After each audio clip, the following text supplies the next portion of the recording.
देखो इसमें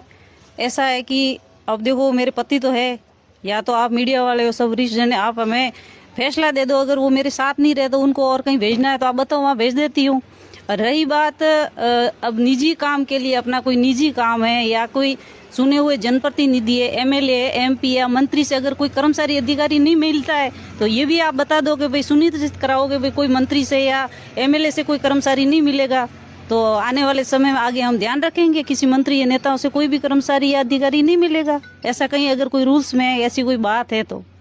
अब वो मेरे पति है, अब मैं जिला अध्यक्ष हूँ तो अब वो साथ में तो कहीं आना जाना, कोई पारिवारिक काम भी होते हैं, कभी कोई छोटी मोटी समस्या भी होती है, वो साथ में तो रहेंगे। अगर ऐसी कोई कहीं सिस्टम है, ऐसा कोई कहीं नहीं बनाया हुआ है कि भाई कोई जनप्रतिनिधि है उसका पति उसके साथ नहीं रह सकता तो आप बता दो, सब मीडिया वाले सब बता दो, और अधिकारी भी कोई हमें बता दे कि भाई साथ में नहीं रह सकते तो हम अलग रहेंगे, और तो क्या है, आप जो कहोगे ऐसा करेंगे।